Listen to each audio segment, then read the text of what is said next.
Hi guys, and welcome back to my channel. Now that I'm done with my studies, I'm trying my possible best to see as much of Canada as possible. For those of you who are not aware, Canada is as big as the continent of Africa, but it has a small population as that of Ghana. Like they always say, the world is like a book, and for those who don't travel, you're only seeing just one page of it. It might be to see as much of Canada as possible. Today, I'll be taking you along with me as I'll be traveling from Toronto to Montreal because I got some days off work and I need to relax. And I've been told that Montreal is a nice place to go. So I felt I should visit there and at least familiarize myself with some of the tourist sites that I've read about. But instead of flying, I'll be traveling via rail. And because I've booked the Via Rail economy class, and I'll be taking you guys along with me. Not only will I be sharing my trip with you and giving you a glimpse into my trip, I'll also be sharing some tips with you that you can also apply to yours if you decide to at least take a trip on Via Rail, so that your trip can be as smooth as mine was. So let's dive right in. My trip actually started from Hamilton because I was in Hamilton for the weekend, and for me to catch the train which was going to move from the Union Station at Toronto, I needed to catch the GO bus from the Hamilton GO station to get me there as quickly as possible.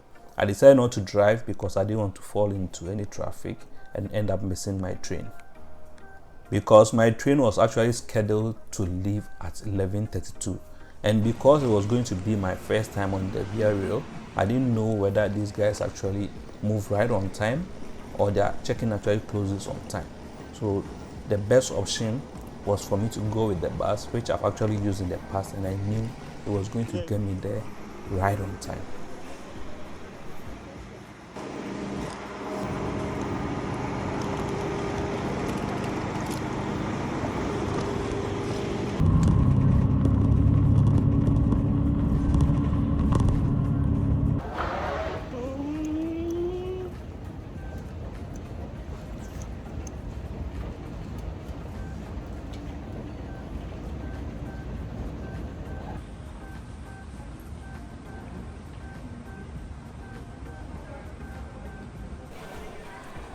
The first thing I would advise you to do when you land at the Union Station is to check the departure schedule table. At least that will give you an idea of what time your train is actually going to leave. Maybe between the time that you left home to the time that you got to the Union Station, your train might have been delayed or something might have happened. So checking the departure table will give you an idea of exactly when your train is going to leave, which gate you are supposed to get to, and even which platform that you need to at least get to. By knowing all this, you will not miss your train. In my case, it was going to be train 64 to Montreal, which was departing from gate 17. So the first thing I did was find my way straight to gate 17 at the departure hall and make sure that at least I was at the right place. The departure hall is pretty small, so it won't be difficult to find your gate when you get there. And for me, I ended up getting lost along the way, but I was able to ask one of the attendants who directed me to get there. And as soon as I got there, my gate was right in front of me. From Toronto, this was going to be a 6-hour ride with scheduled stops at Kingston, Duval before actually getting to Montreal. So I arrived at the departure hall about 30 minutes to the time that my train was actually scheduled to depart, and there was already a queue building up. So the first thing I did was find my way to the end of the queue and make sure that I have a position guaranteed so that I won't have to wait so long to be checked in. I picked my spots and waited for at least for them to start the check-in process. The boarding process was pretty smooth, just like how they do it at the airport. The business class people boarded first, followed by the first class. Then the rest of us just followed 2 queues and have our boarding passes scanned as we board. And one thing that I noticed the attendants were making sure of was to make sure that nobody was actually carrying any excess baggage, because there was a limit of how much luggage that as a passenger you can bring on board. And if they find out that you are carrying more than that, they will reweigh your bag and might have to force you to check your bag in.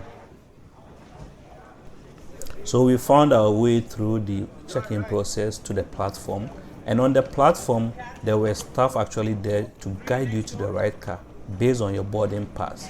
In my case, it was going to be car 6 because I got myself seat 6A, which was at the window because I always love to do my sightseeing when I'm on a long trip. Unfortunately, the seat that I chose for myself, I had my back to the direction that the train was actually going. So basically, it was difficult to keep up with the sights because I need to turn my head to see most of the things that are coming up. Fortunately for me, the seat that I had came with a curtain, so I could just put it to block out the sun if I needed to catch up some sleep. But I kept it open because I love the sightseeing more than the sleep. So most of the time, I had my head turned around to just look around and see the sights and views along the way. One thing that I noticed was the seats were pretty comfortable because it kept you upright for sitting for longer periods, because sitting for so much long time you might get tired or get at least fatigue at some point. But these seats were very comfortable because it was actually built for sitting for such a long time, and it came with a foldable armrest, so in case there's nobody sitting beside you, you can just fold the armrest and just stretch across the seat so that you can catch some sleep along the way or feel more relaxed as the train is on the move. And also the seats also come with adjustable table, so you can easily fold the table if you needed to get some work done, which I had to do, or if you needed to, let's say, have yourself entertained or get some food, you can just fold the table and make sure that you have a table in front of you to get whatever you need to get done. And the other good news is each row of seats has its own overhead luggage compartment that you can keep most of your hand luggage in just above your head, just to make sure that they are secured and they are easily accessible as the train is on the move. So you don't have to walk across the train just to have access to most of your stuff, because they are just right above your head. But if your bags are too big and they cannot fit into the overhead compartment, they also have this luggage storage area in the cars that we found ourselves in, so you can easily store most of your heavy luggage in there, the ones that you were able to bring on board the train and didn't check them in. So you can just leave them there whilst the train is on the move, and if you need to have access to it, you can just walk across the car and open your bag and access anything that you want to take out. And also, one thing that you need to notice, the staff will check your boarding passes at least on 2 different occasions. The first time will be during the boarding process, and at some point during the trip, somebody will come along to check to make sure that you have the right boarding pass for the train that you are on. So make sure that you always have your boarding pass readily available for you to show to them. One quick tip that I will give you is you can easily add your boarding pass to your mobile phone, that's your smartphone, the wallet, so that you can easily access it. What I did was I just added it to my wallet, so I didn't have to print a hard copy, and anytime they came around, I just have to pop it out for them to scan, and that was that.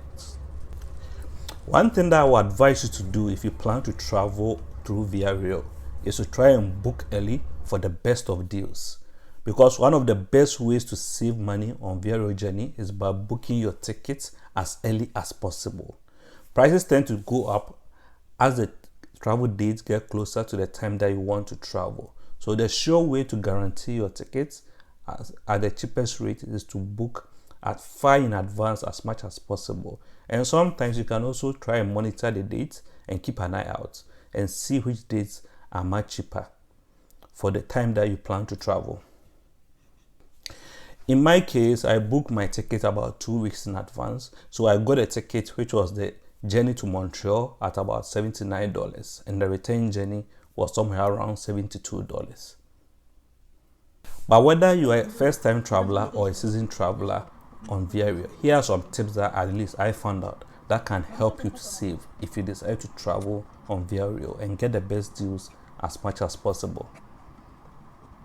The first one is what I said: try and book in advance as much as possible, which means if you're able to plan the dates that you intend to travel and you know them well in advance, it will be good to secure the tickets far in advance so that you can get the best prices as much as possible. Secondly, try and book economy class tickets as much as possible.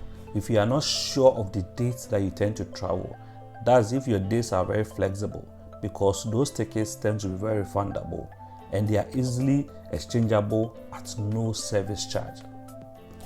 Thirdly, you can also keep an eye out for discount Tuesdays. The thing with discount Tuesdays is they will allow you to get last minute deals to be able to travel the following week. So if you tend to travel the following week, you can just keep an eye out and wait for a Tuesday to book your ticket, because you get the best deal as much as possible. Then if you are somebody who is a seasoned traveler and you have plans of traveling as much as possible on VRL, my advice is just to create a profile on their page, because what I found out was if you have a profile, they will always be sending you deals and possible options that can help you save money to your email, so that will give you an idea of some of the places that you can go to or some deals that you are not even aware of. My tip number 2 will be try as much as possible to travel during off-peak times.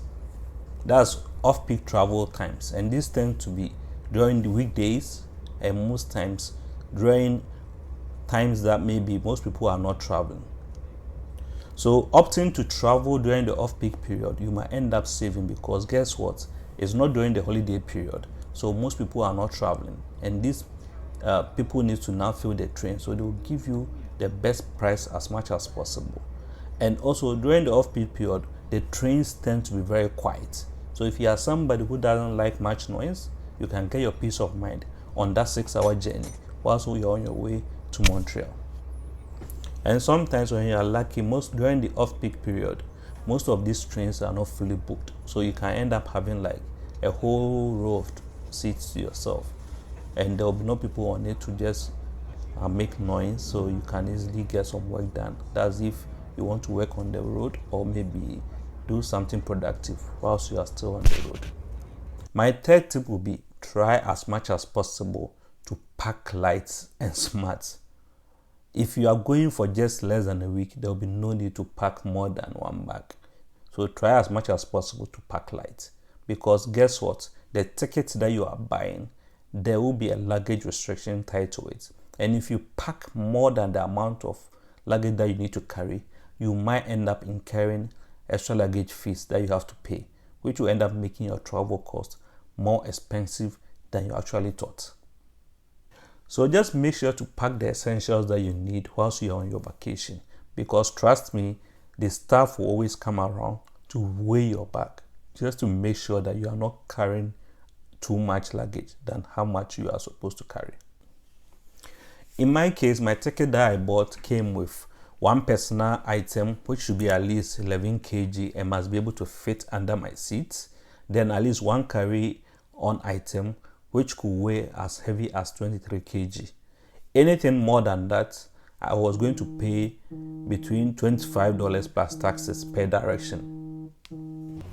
And one thing too I also find out was that at least packing smart and light not only saves you money, but also it makes you very mobile when you have to just run across platforms or run across terminals just to find your connecting train, or at least get to the nearest train station. Or maybe let's say if you have to run and catch your train because you are running late, having those extra luggage is going to delay you. My fourth advice would be, if you are traveling on VRL, at least try as much as possible to pack some snacks and food for yourself if you are traveling on a longer trip. Because guess what? Whilst people in the business class, their tickets might come with food and drinks, most of us who are in the economy class will have to order our own food and drinks, because there's nothing coming with your ticket. So you just have to order off the menu. And they have a menu that's both in English and French that you can pick from. And even though the food on board might be not so expensive and very affordable. Trust me, having those meals that you pack from the house might make a difference on that 6-hour trip whilst you're on the road. And also be mindful of any food restrictions that they might have, because as much as you can bring your own food, it's not everything that they will allow you to bring on board. But at least packing your own meal will be able to at least save you some money and have you get your own kind of food that you love whilst you're on the trip. In my case, I was able to pack some fruits, some bananas, tangerine, and apple. And because I missed breakfast because I was rushing out, I had some jollof rice whilst on the road. But I couldn't have it because guess what? As soon as I opened the bowl, the whole car was filled with the scent of the jollof. So I quickly just closed it back and waited to the end of my trip to have the jollof that I packed. So you have to also be mindful of the seasoning that you have in the food, because if you open the food and the flavor is too much, you might be tempted to close it, because nobody wants to sit in a car that's filled with flavor. They are on a trip to get to their destination, and you have to be mindful of that, not to also distract people's scent whilst you're on the road, because Canada here, scent is something that most people are very cautious of. So because I couldn't have the jollof, I ended up having to order off the menu, and I got myself some turkey sandwich and some drinks just to wash it down so that I don't travel on an empty stomach. My fifth tip would be entertainment. You will need to have to entertain yourself whilst you're on the train, because it's a 6-hour journey, and just like any long trip, there's so much that you can do. Even if you decide to look through the window, at some point you'll get bored. So my advice is to make sure that you pack yourself some amount of entertainment to keep yourself engaged whilst you're on the road. Even with people watching, at some point you get tired watching people. And unlike an airline, there's no screens with entertainment playing on it to keep you engaged. So you can bring your laptop, you can bring a tablet, or even a mobile phone with some content on it that you can watch. Or if you are somebody who loves to read, you can bring a book along that you can read whilst you're on that long trip. In my case, I downloaded some movies on Netflix that I used to keep myself engaged after getting bored looking outside the window. Tip number 6 will be, at some point during the trip, try as much as possible to stretch your legs, because sitting for so long, you'll get tired. There will be blood draining down your feet. You need to walk around to just get some blood circulation. So my advice is try as much as possible to stretch your legs. Move around during the journey. You are allowed to move across cars. Sometimes you can just move across as if you have something doing, or trying to find somebody and stretch your legs. Or what most people end up having to do is just try to walk as if they are going to the washroom, so that they can walk up and down the train just to stretch their legs, so that you don't get too fatigued by the time you get to the end of your journey. Else you get to your destination very tired, and you won't be able to do much because you'll be forced to maybe go to sleep or go to rest. But in my case, I decided to just take a walk down the aisle just to the washroom, just to at least have an idea of how the washroom looks like. And I was surprised how pretty small the washroom was on board the train. Just like what you have on an airline, it was just big enough to accommodate 2 people. And I was surprised it was very clean and decent, even though it wasn't the first train of that morning, which means those places are well kept and well cleaned, and people are courteous enough that they don't at least mess the place up when they go in there. Number 7 will be, take advantage of the Wi-Fi and the charging station that they have on board. With Via Rail, they give you a complimentary Wi-Fi and charging stations just to help you connected whilst you're on the road, so that you don't have to get disconnected from your family members and your loved ones just because you're on the road and you've lost some cell service along the way. So when you get on board, you can just turn on your Wi-Fi and look for the Via Rail Wi-Fi and connect to it, so that at least you are connected to the internet whilst you're on the road. And also, just down below your seat, there are charging stations that you can easily plug in your laptop, your iPad, any tablet, your phone, just so you don't get to your destination without power on your phone. That way you can keep yourself connected and your phones and your iPads and your tablets all charged whilst you are still on the road, which makes it very convenient for people who like to work whilst on the road. Because guess what? You have a table and a charging station.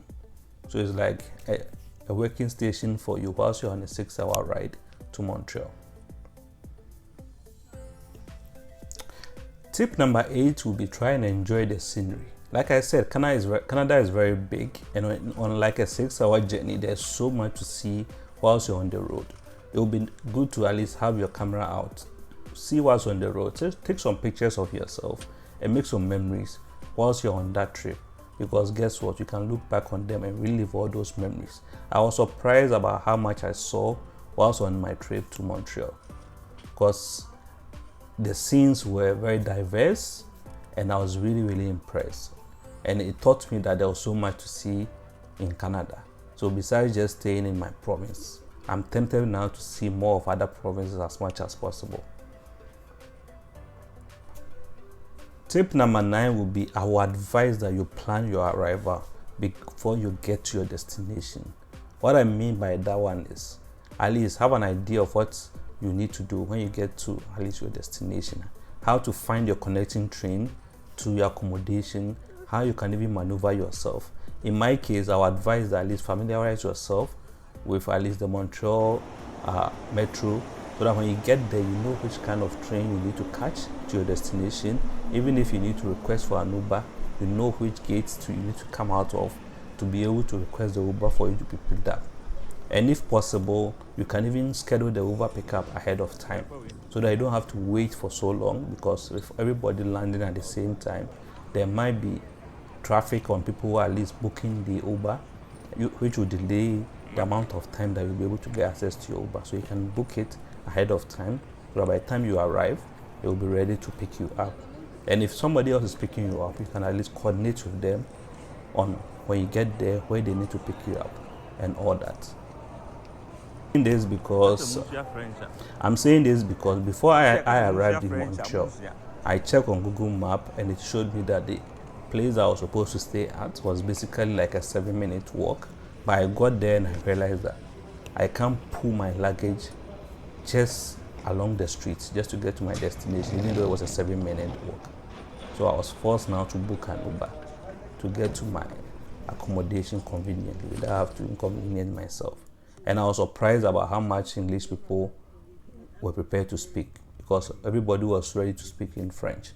So imagine if I had not planned this ahead of time, I would find myself very frustrated there. My last tip would be just sit back and embrace the experience. Whether you are traveling all by yourself or with family and friends on Voyage, just relax and just embrace the experience. This is not my first time traveling on train, but I was surprised about how much I enjoyed this particular train, because in the past I've traveled on train, that was mainly in Germany, but traveling on this one was a different experience compared to what I was actually used to. And trust me, the memories that you will make is going to last you a lifetime. So try as much as possible to embrace the experience whilst you are on this trip. It's 6 hours of your life. Make the most of it, because you will enjoy it. Lastly, I'll try and share in subsequent videos my itinerary whilst I was in Montreal, so that those of you who might be interested in visiting Montreal, you have an idea of some of the things that you can do, places that you can go to, some of the things that you can do just to keep yourself engaged. Unfortunately, I didn't plan for the weather, so when I got there, it was colder than I thought. So there was most of the things that I had planned to do, I had to just cut them out of my list so that I can stay indoor more than I. So basically, that was my trip to Montreal. Let me know, since you've been in Canada, some of the places that at least you have been to and how you got there. Those who flew, let me know about your experience. If you drove, let me know more about your experience. And if you went by via rail too, let's hear about how your experience was, so that at least we can learn from each other. If you got value out of this video, feel free to hit the like button so that YouTube will see value in this video and show it to other people. And also, don't forget to hit the subscribe button so you can join this family as we learn together. And last but not the least, try as much as possible to see more of Canada whilst you are here. because that travel experience that we were all trying to find whilst we were in home country, now we are here, and there's so much to see and there's so much to do, and the summer is around the corner. I can smell it from here. Plan something and get it done. Until the next video, cheers.